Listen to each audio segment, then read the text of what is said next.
Bismillah, salatu salam ala rasulillah, sallallahu alayhi wa sallam. Depuis toutes ces années où j'étudie la science, je me rends compte en réalité qu'il y a une différence fondamentale entre la science et la connaissance.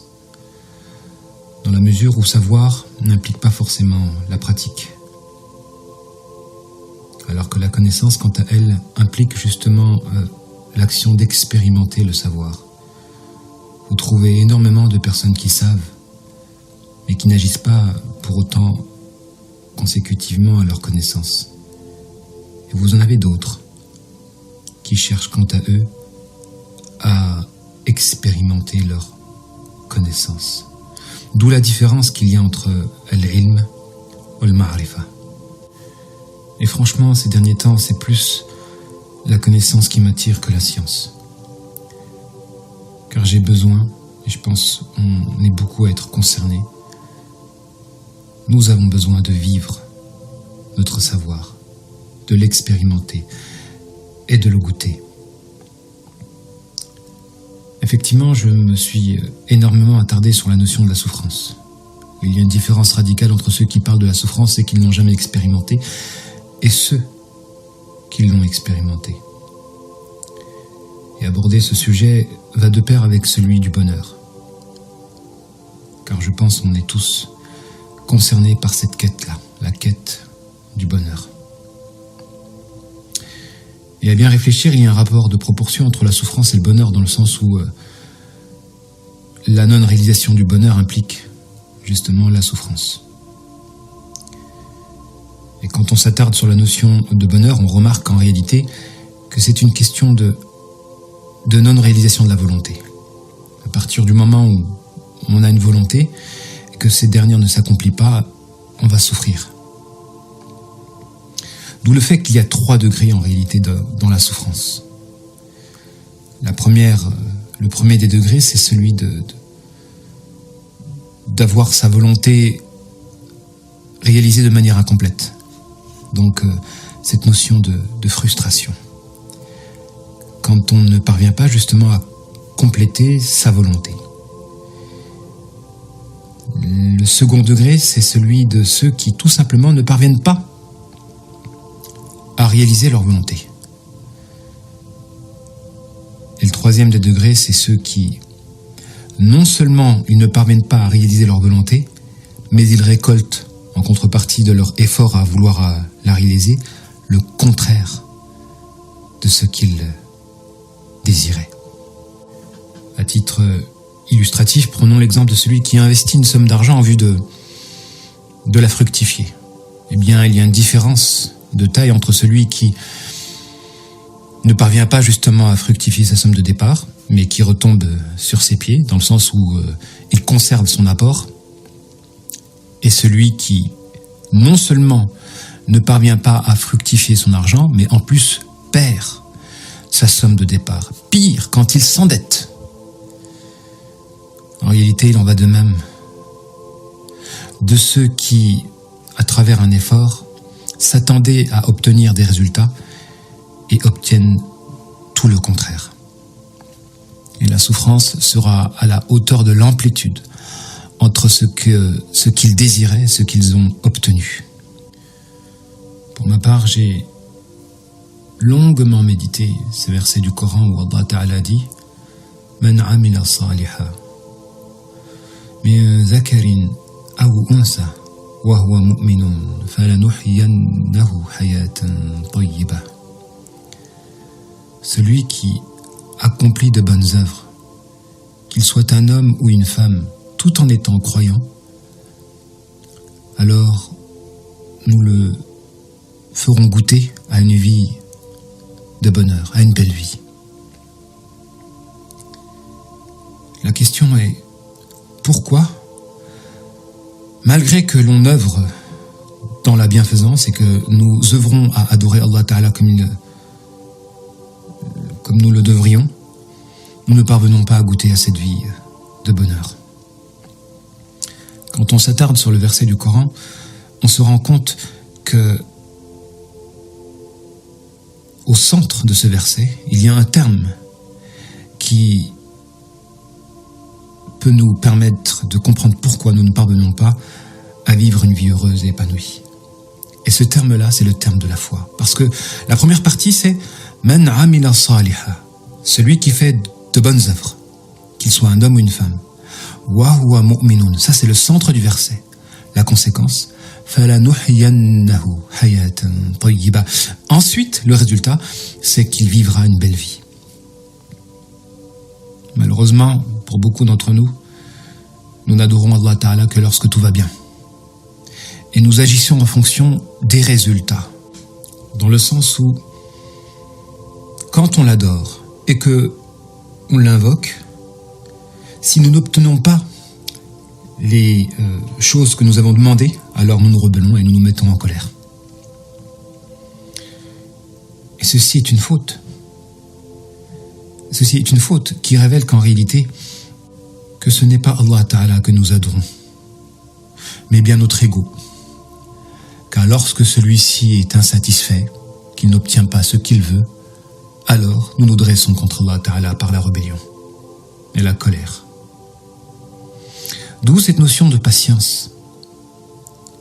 La patience à l'endroit du fait que on peut ne pas obtenir ce que l'on veut. Et ce que Allah Ta'ala décide doit primer sur ce que nous voulons. C'est ça la patience. Accepter de ne pas avoir une volonté complétée afin d'exprimer notre servitude à l'endroit d'Allah Ta'ala. Et de briser cette volonté égocentrique de vouloir compléter justement nos désirs. Car c'est à ce moment-là que l'être existe. Et dans son existence, il aspire inconsciemment et subtilement à nier celle d'Allah Ta'ala. Quand sa volonté n'est pas complétée, il se met en colère contre son Créateur. Franchement, on est beaucoup à être concernés par ce problème qui fait que nous ne parvenons pas à réaliser la révélation. Car j'ai toujours cru, et je continue de le croire, que les événements que nous vivons sont la conséquence de nos manquements, sont la conséquence de nos failles, de nos forfaits, de nos péchés. Et que nous pouvons consécutivement dessiner notre destin en fonction de cette réforme que nous devons tous mener. Ainsi, il y a une voie, la voie du mental, à travers laquelle on peut régler tous nos problèmes. Au lieu de frapper à la porte des gens, de frapper à la porte de ci, de cela, on peut régler tous nos problèmes si l'on parvient justement à cheminer mentalement vers la voie de la certitude, la voie de la foi. Wa huwa mu'minun. En réalité, ce n'est pas Allah Ta'ala que l'on doit blâmer, c'est notre déficience à l'endroit de la certitude. Il y a effectivement un secret en l'homme, à savoir qu'Allah Ta'ala peut dessiner notre destinée en fonction justement de la pureté de ce cœur-là. Ana inda dhanni abdi bi. Je serai pour mon serviteur ce qu'il croit que je suis. Le problème, c'est que nous n'avons pas une belle image d'Allah Ta'ala. Surtout quand notre volonté ne s'accomplit pas. Et c'est cette mauvaise image d'Allah Ta'ala qui fait notre faiblesse de la foi, qui explique pourquoi nous traversons des événements difficiles et pourquoi, consécutivement, notre vie n'est pas heureuse. En réalité, cette science-là, qui met en rapport les événements que l'on va vivre ou les relations que l'on va nouer et notre mental et notre spiritualité, cette science-là, elle est fondamentale. Car elle nous permet de comprendre qu'on peut tout résoudre, à la condition de cheminer vers la bonne voie, la voie de la certitude. Mais franchement, c'est pas une voie facile. Et dans ce sens, comme je l'ai dit en introduction, il y a une différence radicale entre la science et la connaissance, l'ilm ou le ma'rifa. Ce sont deux sciences qui sont totalement différentes. On peut étudier le récit, par exemple, du sacrifice d'Abraham. est passé à côté de significations très profondes. Parce que, justement, on n'expérimente pas ce récit-là. Et si Abraham, alayhi salam, a été éprouvé consécutivement à son amour intense, à sa passion pour son fils, il était très âgé. Sa première femme ne pouvait pas lui donner d'enfant. Et quand il a eu son fils, donc, Allah Ta'ala l'a éprouvé à l'endroit de son amour pour son fils. Et elle devait montrer, à travers ce sacrifice-là, que son lien pour Allah Ta'ala était au-dessus de tout amour qui pouvait et qui était susceptible de rivaliser avec son amour pour Allah Ta'ala. Et il n'a pas hésité. Ceci ne veut pas dire qu'il n'a pas eu mal. J'ai envie de dire, il faut qu'il ait mal. Pour qu'une épreuve ait du sens, il est nécessaire que l'homme soit confronté à un obstacle à surmonter. Et cet obstacle de l'amour était un obstacle qui est difficile à surmonter. Ainsi, on peut lire ce récit du sacrifice d'une autre manière, malgré qu'on l'a lu maintes fois et qu'on l'a interprété selon des angles différents. À chaque fois, on se rend compte que plus le temps passe, plus on parvient à accéder à des significations profondes. Et je reste convaincu, selon moi, que tant que demeure une épreuve dans notre vie, c'est que persiste une faille. La question, c'est de trouver cette faille-là. Et il y a des gens qui peuvent être confrontés à des situations où ils ne parviennent pas à trouver cette faille-là. D'où la nécessité d'approfondir notre lecture des textes sacrés afin d'accéder à des significations nouvelles, à même de nous permettre de trouver la faille. Et si la passion était une faille? Et si notre amour avec Allah était une faille? Parce qu'il y a une différence entre aimer fillah et aimer avec Allah Ta'ala. On ne peut pas échapper à l'amour avec Allah Ta'ala. Et franchement, l'être humain a cette capacité d'aimer et l'intensité de l'amour qu'il peut investir en son semblable, en réalité, peut nous donner un aperçu de cette intensité que l'on devrait investir en Allah Ta'ala. Franchement, quand je remémore mon passé vis-à-vis de toutes les personnes que j'ai rencontrées, et particulièrement les personnes affectées par l'amour passionnel, je me rappelle avoir écrit un bouquin, Les clés de l'amour véritable, qui traitait justement de ce thème-là. Et avec le temps, je me suis rendu compte de cet aveuglement qui nous caractérisait tous quand on aimait passionnément notre semblable.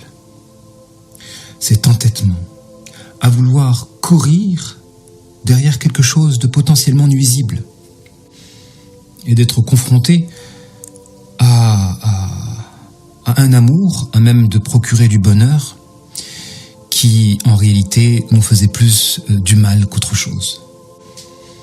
Une sorte de châtiment, à bien réfléchir. Être dépendant de la chose qui nous détruit, à savoir l'amour. Donc l'amour avec Allah Ta'ala est quelque chose qu'on ne peut pas éviter dans ce bas monde-là. Et dans cet amour-là, il y a énormément à apprendre. Surtout quand on s'observe à travers cet aveuglement et cet entêtement à courir derrière quelque chose qui est nocif pour nous. Et l'aveuglement, surtout cet aveuglement et cet entêtement. Avec le recul, on se dit Subhanallah. Subhanallah. L'amour passionnel peut nous rendre aveugles et nous rendre sourds à tout discours rationnel à même de nous faire revenir vers le droit chemin. On est comme enchaîné par un amour en réalité. On est prisonnier d'un amour qui nous empêche de nous épanouir.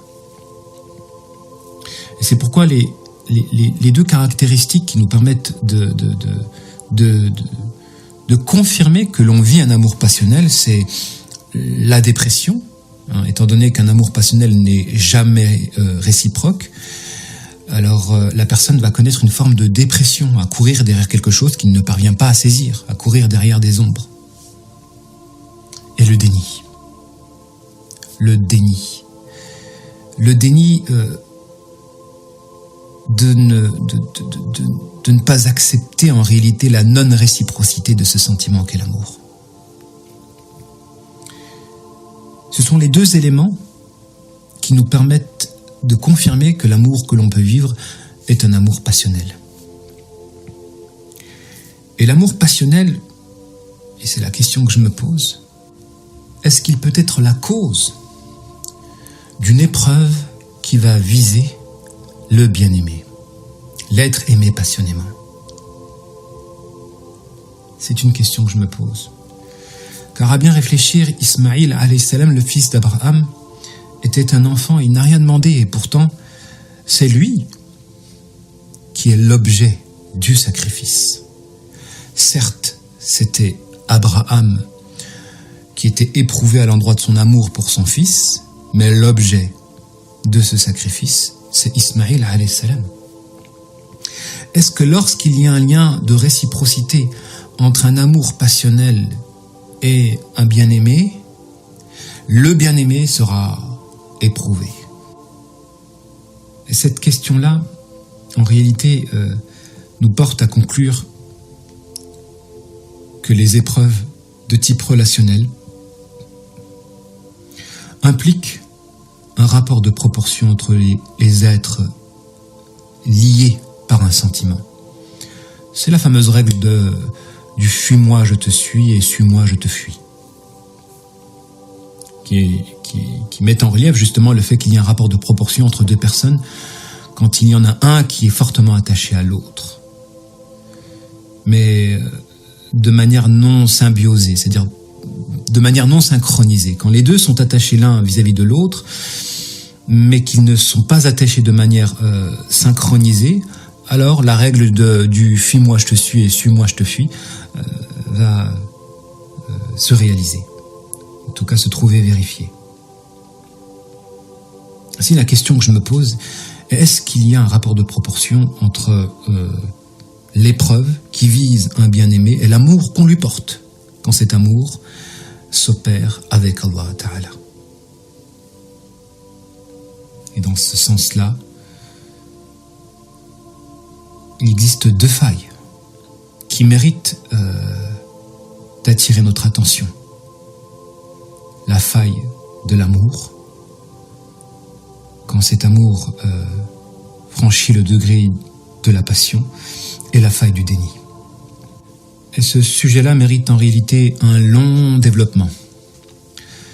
Tellement il est important, et beaucoup de gens ignorent le fait qu'ils peuvent accomplir le péché du déni sans prendre conscience de la gravité de ce péché-là. Parce qu'à bien réfléchir, le déni en réalité c'est la non-acceptation d'une certaine réalité. Allah Ta'ala est le créateur. Et il crée tout avec équilibre. Donc, autant que dans le monde physique, il y a des règles mathématiques d'une précision inimaginable qui régissent les lois des mouvements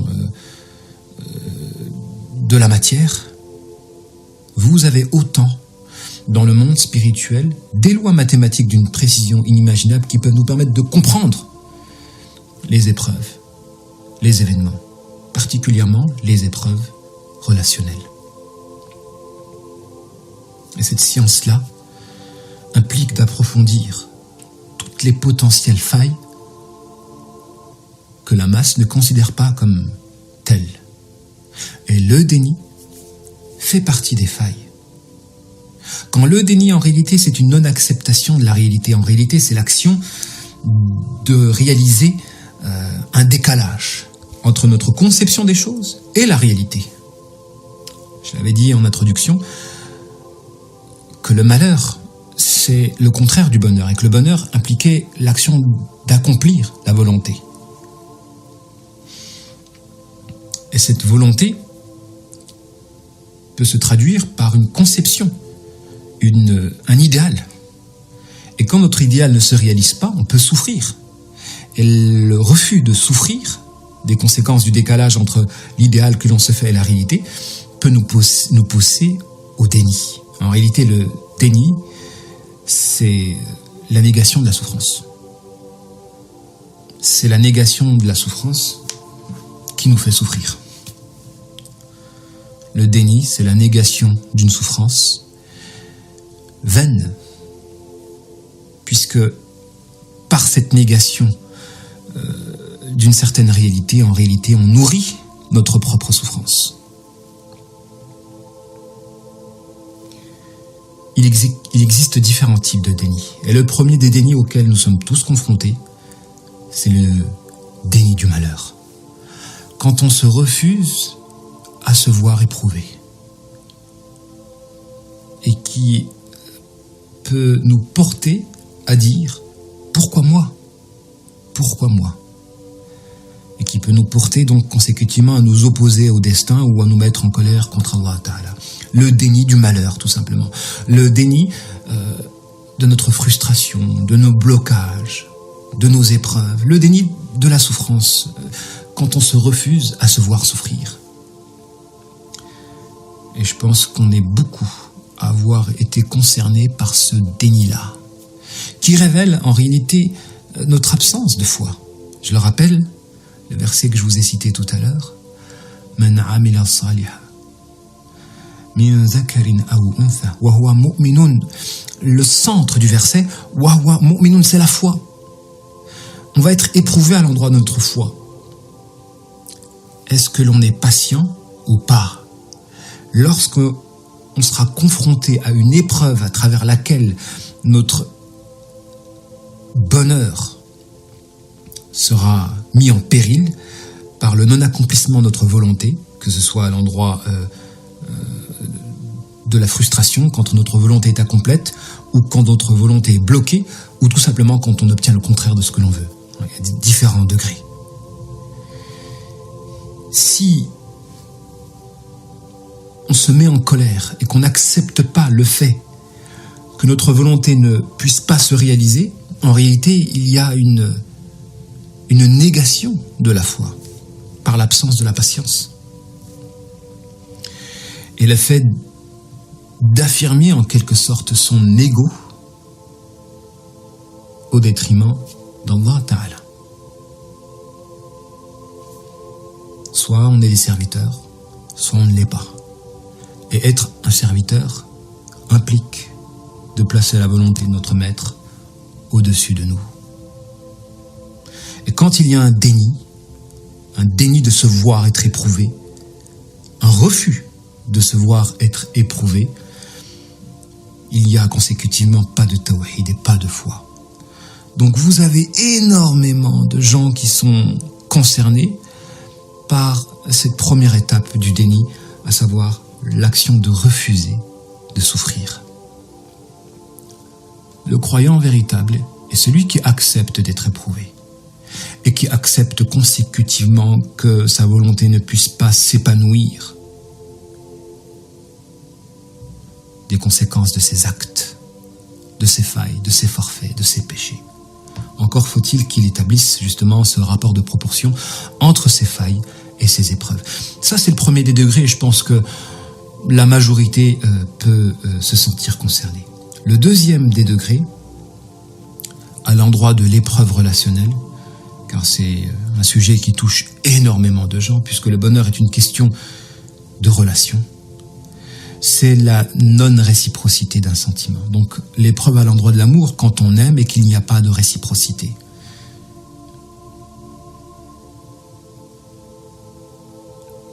C'est une épreuve qui implique un déni dans la relation.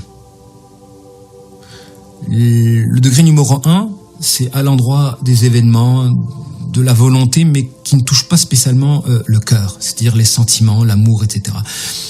À l'endroit de l'amour, le déni de la souffrance, le fait de ne pas accepter qu'un amour ne puisse pas être réciproque, est un péché en soi, qui peut pousser justement la personne à développer une forme d'érotomanie, donc de maladie mentale. Associer la passion amoureuse avec le déni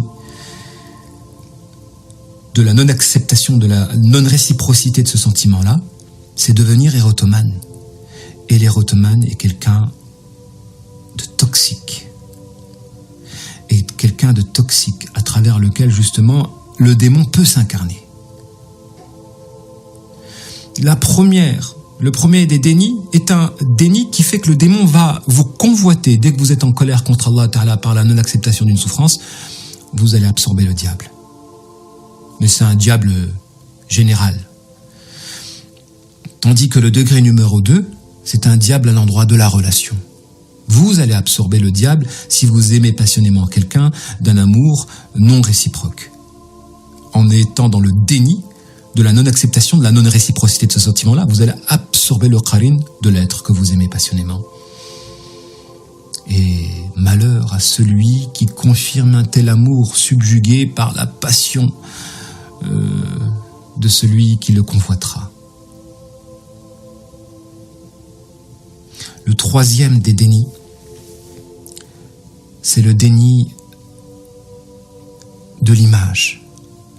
Quand vous faites une image, donc on rentre encore dans le domaine relationnel, mais au-delà du sentiment d'aimer, c'est le déni à l'endroit de l'image que l'on se fait de quelqu'un. Lorsque on se refuse à le voir comme il est dans la réalité, des conséquences de la belle image que l'on se fait d'eux. Ce déni-là peut pousser des gens mauvais dans le fond à devenir bien dans la forme. Je le répète, ce déni-là peut pousser des gens qui sont mauvais dans le fond à devenir bien dans la forme. Tellement on pense du bien de eux, alors ils deviennent bons que dans la forme. Mais le mal reste à l'intérieur, dans les profondeurs. C'est le déni du prophète alayhi salatu wassalam à l'endroit de son oncle, quand il se refusait à le voir mécréant, jusqu'à ce qu'Allah Ta'ala lui dise « Tu ne guides pas qui tu aimes, mais c'est Allah Ta'ala qui guide qui il veut. » Et ce déni-là est encore une faute. C'est la faute de Nuh, alayhi salam, quand il a dit que son fils faisait partie de sa famille et qu'Allah Ta'ala le blâme. « Innahu amalun ghayru salih » C'est une œuvre qui n'est pas pieuse. Ce déni-là a poussé Nuh alayhi salam à se repentir durant des centaines d'années. Car il a souffert justement d'une réalité qui n'était pas conforme à l'idéal qu'il se faisait.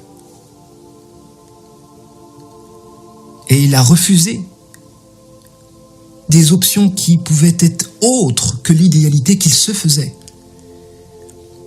Mais ceci ne traduit pas la servitude qui devrait caractériser le fils d'Adam. En tant que fils d'Adam, tout ne doit pas se dérouler comme l'on voudrait que cela se déroule. Être un serviteur, c'est accepter que les choses ne se passent pas comme on voudrait qu'elles se passent. Il y a quelque chose de paradoxal dans ce que je dis, parce que le croyant doit aspirer au bonheur, et Allah Ta'ala lui garantit une vie heureuse quand il fait des bonnes œuvres et qu'il est croyant. Alors pourquoi dire que le croyant doit accepter que toutes les choses ne se passent pas comme il voudrait qu'elles se passent? Donc, pourquoi le croyant doit accepter la souffrance si Allah Ta'ala lui garantit le bonheur s'il agit dans la piété? Alors peut-être que la réponse conciliante se trouve là. C'est en devenant un véritable serviteur qu'Allah Ta'ala nous libérera d'une vie de souffrance. Et il y a une différence entre la faute par l'amour passionnel et la faute par le déni. Car le déni est plus une faute doctrinale. Et donc les conséquences sont plus graves. Et c'est pourquoi, généralement, la fin n'est pas heureuse pour ceux qui sont voilés par un déni. Tandis que ceux qui sont éprouvés par un amour passionnel, quand ils font preuve de piété et qu'ils se libèrent justement du déni en développant leur servitude, alors eux connaîtront toujours une fin heureuse. Wassalamu alaikum wa rahmatullahi ta'ala wa barakatuhu.